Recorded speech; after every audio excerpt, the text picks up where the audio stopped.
Hello, I'm Glenn Patterson. We hope you've been enjoying the course so far. In this lecture, I'd like to address the issue of water quality.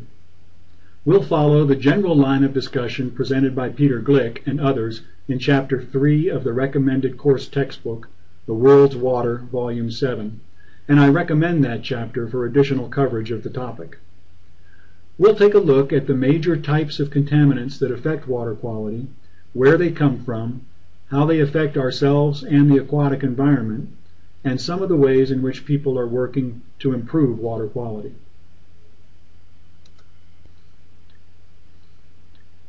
The status of the world's water quality is a combination of good news and not so good news.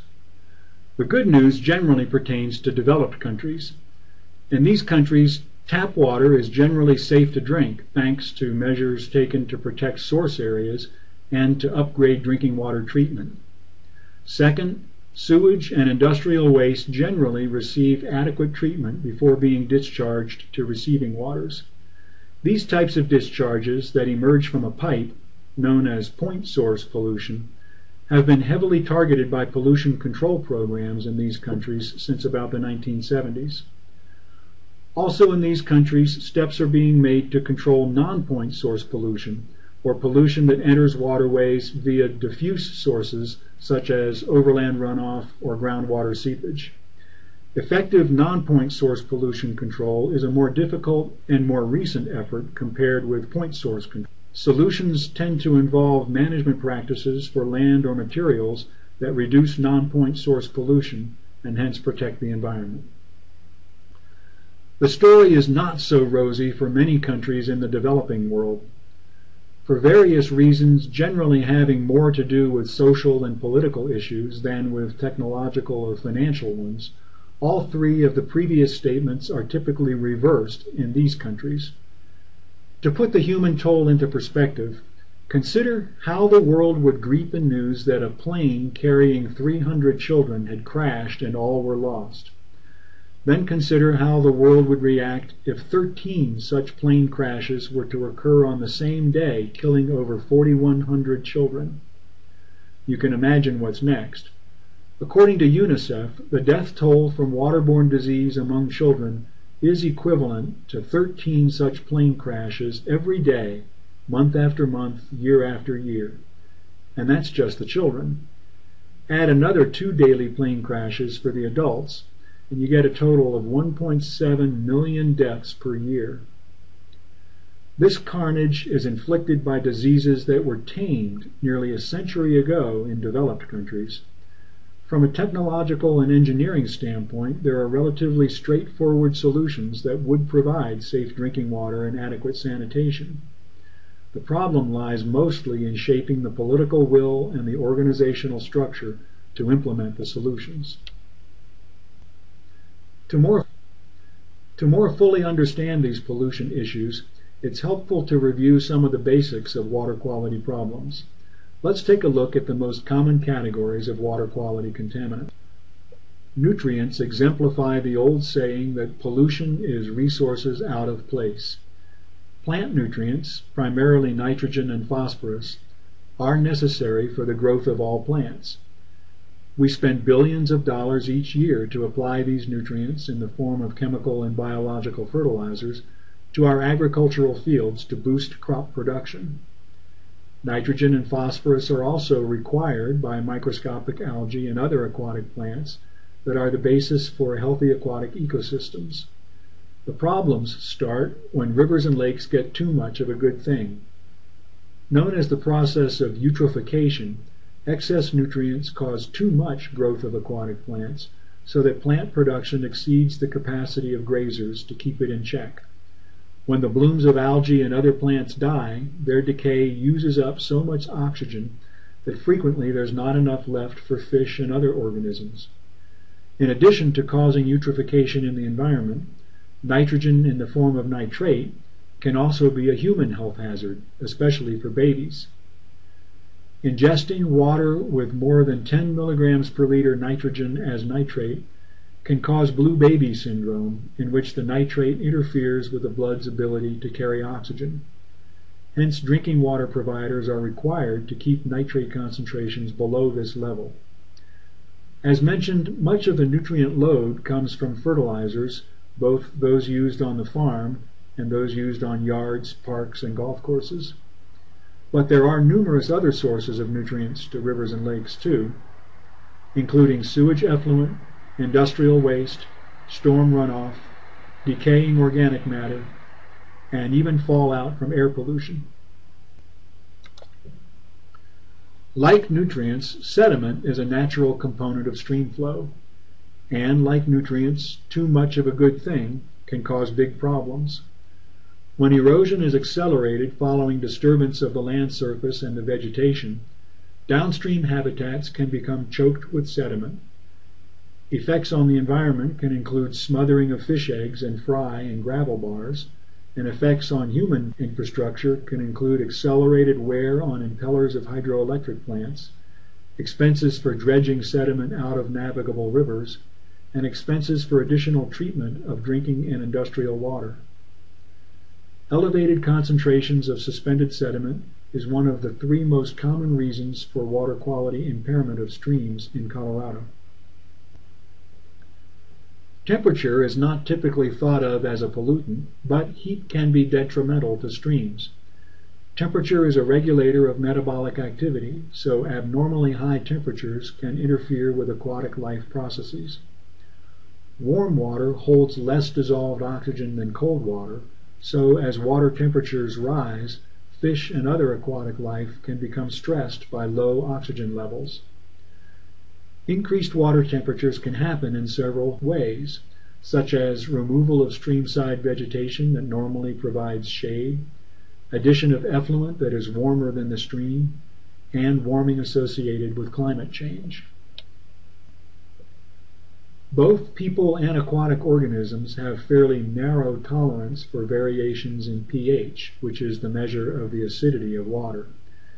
pH values that are too low, meaning too acidic, or too high, meaning too basic, can be detrimental or even toxic to aquatic life. Excess acidity can come from acid rain, acid runoff from abandoned mining sites, or addition of acidic effluents. Salt is another natural component of aquatic environments that can cause problems when there is too much of it. Drinking water with more than 250 milligrams per liter chloride tastes too salty to drink. Excess salt can also disrupt metabolism in fish and other aquatic organisms that are adapted to freshwater environments.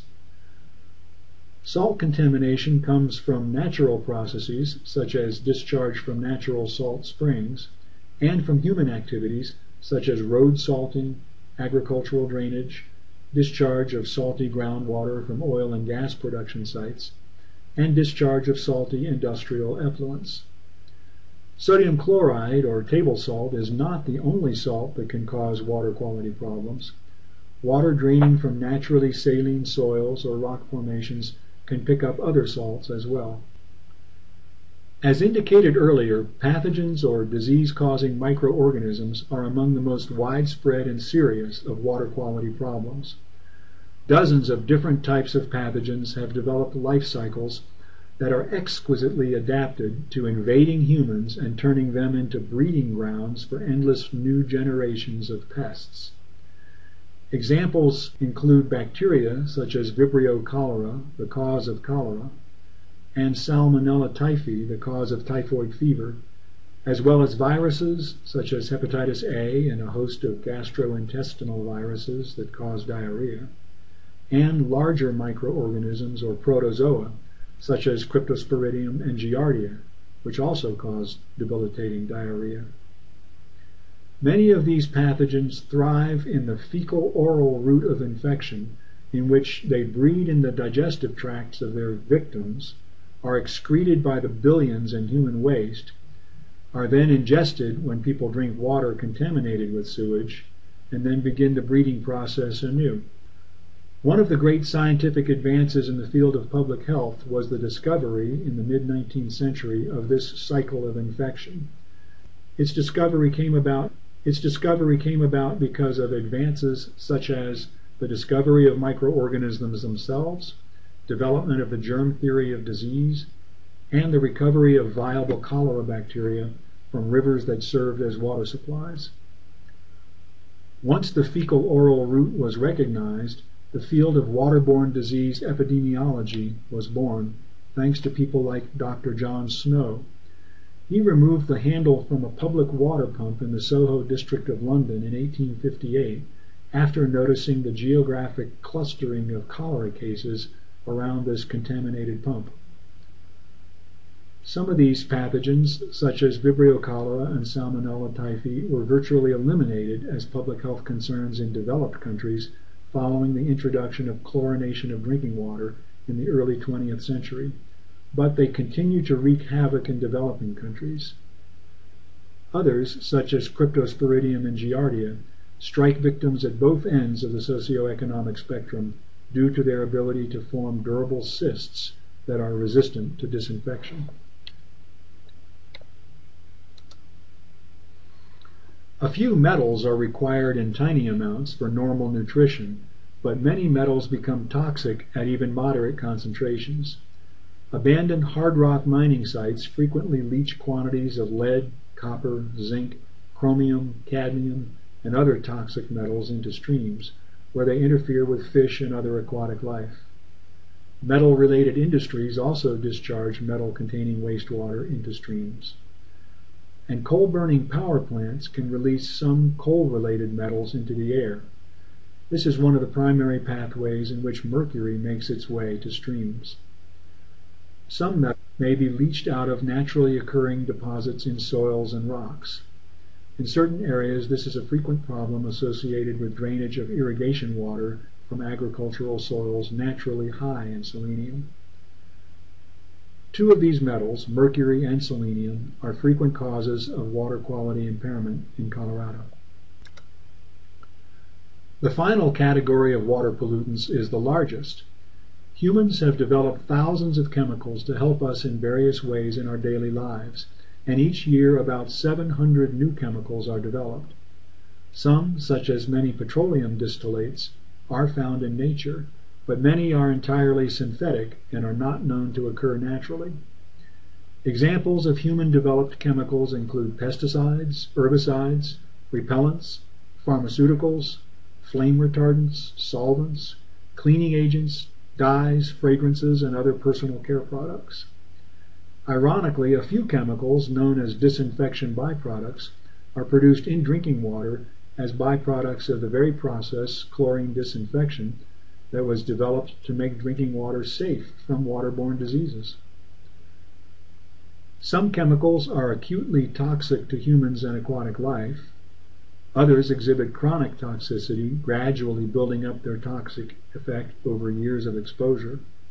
Some cause cancer or birth defects, and some mimic the effects of hormones, those natural metabolic regulators that control growth and development in tiny amounts.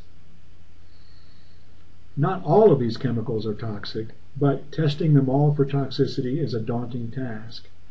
The task is complicated because some of the compounds interact with each other, magnifying their effects in synergistic actions. Since some of these compounds are recently developed and their testing, regulation, and treatment are in developmental stages, they are known as emerging contaminants. Next, let's take a look at some of the processes and activities that contribute contaminants to water resources. Not all of these processes are mediated by humans.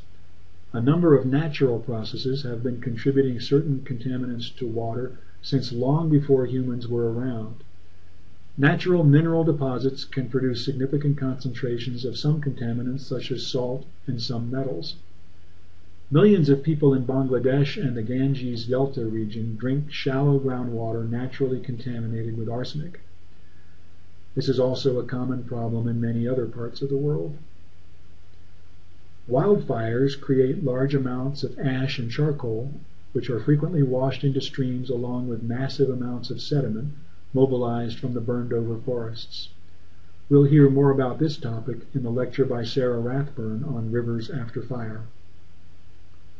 One additional example of a naturally occurring contaminant is the radioactive gas radon. Some radioactive contaminants, of course, come from human activities, but radon is derived from the radioactive decay of naturally occurring radium in rock. The gas produced gradually in the soil can enter aquifers, wells, water pipes, and basement cisterns where water is stored. While natural processes are responsible for some contaminants in water, the great bulk of contaminants enter water as a result of human activities. We've already mentioned agriculture, which applies large amounts of fertilizers, herbicides, and pesticides to the soil, where the chemicals not absorbed by the plants may be washed into ditches, streams, lakes, and aquifers. Animal production farms produce manure, which contains pathogens, nutrients, and sometimes synthetic chemicals. Farms also can produce sediment derived from erosion in the fields, and salt from drainage of naturally saline soils or soils irrigated with slightly saline water.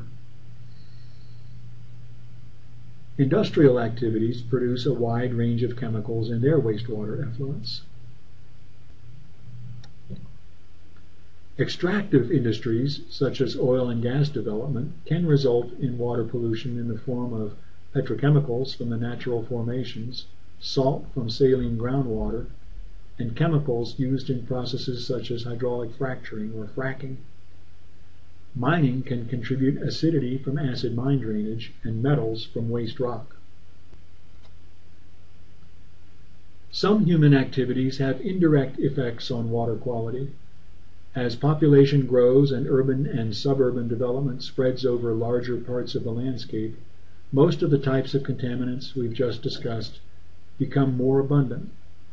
In addition, the increased impervious area generates urban runoff that transports such pollutants directly to streams rather than filtering them gradually through soil. To the extent that humans are contributing to climate change, we are also contributing to warmer stream temperatures and, in some places, higher pollutant concentrations due to lower diluting flows. I've saved one final area of human activity for last because of its immense impact. This has to do with how we handle and transport water and wastes. Over the last 2 centuries, we've made tremendous investments in infrastructure to carry clean water to our taps and sewage to our treatment plants and receiving waters. During the last few decades, however, we have fallen far behind in our efforts to keep up with the level of maintenance required to keep that infrastructure in good condition. If we can't keep clean water isolated from the surrounding soil, we cannot guarantee its purity when it gets to the tap. And if we can't keep sewage confined to sewer lines, the leaks are bound to put untreated sewage into lakes, streams, and aquifers. Similarly, investments in upgraded treatment plants for both drinking water and wastewater are needed to keep them operating efficiently. On the other hand, many parts of the world still have little or no water and sewer infrastructure at all. This is where the most serious water quality problems occur. What happens when poorly treated or untreated sewage enters a stream? First of all, viable pathogens may be released into the stream, potentially affecting downstream water supplies. Second, nutrients and solids are added to the stream, increasing the turbidity and potentially leading to eutrophication and resultant algal blooms and related problems. Finally, sewage represents residual food material that has not been fully digested. This means that sewage contains reduced organic matter that can produce energy when oxidized, as occurs inside most living cells in the process called respiration that fuels aerobic metabolism. Naturally occurring aquatic bacteria and other microbes derive their own energy by consuming or oxidizing this residual reduced organic matter. Since this process requires oxygen and is mediated in water by microorganisms, the reduced organic matter is referred to as biochemical oxygen demand, or BOD.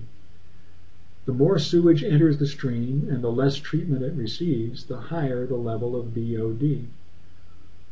Water, even cold water, contains much less oxygen in dissolved form than is present in the air, at most about 12 milligrams per liter.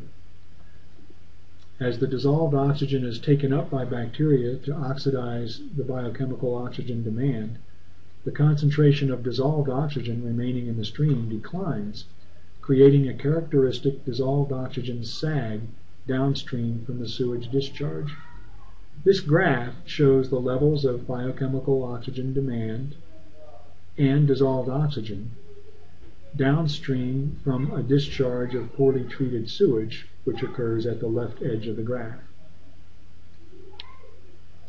You can see the dissolved oxygen sag that develops downstream. The bottom of the DO sag, where the oxygen concentration is at a minimum, occurs at a distance downstream known as the critical distance, indicated by the red dashed line. If the load of biochemical oxygen demand exceeds the available supply of dissolved oxygen to satisfy that demand, the dissolved oxygen can be totally depleted, leaving none in the stream to support aerobic organisms such as fish. This is one of the water quality situations that can lead to fish kills. How does water pollution affect the environment? Many of the contaminants we have discussed degrade habitat for fish and other aquatic organisms. This reduces the ability of the stream to provide ecosystem services such as fisheries. Pollution can also degrade the aesthetic quality of rivers. Environmental effects of water pollution are not confined just to rivers. Wetlands, lakes, and estuaries can see impaired habitats and ecosystem functioning. Polluted water from the land surface can make its way into groundwater aquifers as well. In the oceans near the mouths of some large rivers that carry significant loads of biochemical oxygen demand and other contaminants, zones of depleted dissolved oxygen appear every year, killing marine life and destroying. Moving to the effects of water pollution on people, the cause for greatest distress is the continuing occurrence of waterborne diseases mentioned earlier. These disease outbreaks wreak their misfortune disproportionately on highly vulnerable populations, on children primarily. Over 90% of the deaths caused by waterborne diseases are among children under 5 years of age. Another vulnerable population segment is women, who tend to be the water gatherers and caregivers, and who therefore have intimate contact with polluted water in regions that have poor sanitation. These vulnerable populations also tend to be poor, often uneducated, and sometimes politically oppressed. Water pollution upstream causes damage to interests of downstream water users who may find the water totally or partly unsuitable for their needs. Sometimes the downstream users are in different political entities than the upstream polluters, exacerbating transboundary conflicts. And pollution problems create economic damages, requiring expensive outlays for alternate supplies, treatment, healthcare costs, and lost ecosystem services. What steps are being taken to control? The solutions to these problems are not easy and must be multifaceted in approach. Some of the most cost-effective efforts involve prevention of pollution in the first place. This means management of watersheds, farms, industries, chemicals, and people to reduce the opportunity for contaminants to enter water resources. Solutions such as vegetated buffer strips between farm fields and streams, green infrastructure to encourage infiltration of storm runoff, and land use management to keep polluting activities out of vulnerable drinking water source areas can help to avoid pollution in the first place. Additional efforts must go into expanding and improving water infrastructure to provide treatment of both drinking water and wastewater, and to transport both types of water with fewer leaks. While most of the technologies needed to improve water quality are already in place, there is still room for innovation and technological improvement. Examples include devices such as the Life Straw, which contains activated carbon and other treatment technologies inside a straw so that polluted water may be treated and drunk at the same time. Another example is innovative technologies for removing arsenic from the thousands of tube wells that serve naturally high arsenic groundwater to consumers in the Ganges Delta region. Finally, and perhaps most significantly, we need to improve our institutional and political approach to water pollution control. As pointed out by Neil Grigg in the first module, this is a crucial aspect of water management and one of the most difficult to accomplish. Solutions to this aspect of the problem will involve education, financing, political action, leadership, and the collaboration of many and varied entities and institutions who can work together toward cleaner water for all. In summary, as a universal solvent, water picks up many types of contaminants. Contaminants come from natural processes and human activities. Pollution impacts the environment and people and is responsible for 1.7 million deaths per year, especially among children. And we've made progress improving water quality, but there is still much left to do. Thank you, and good luck in doing your part to support cleaner water.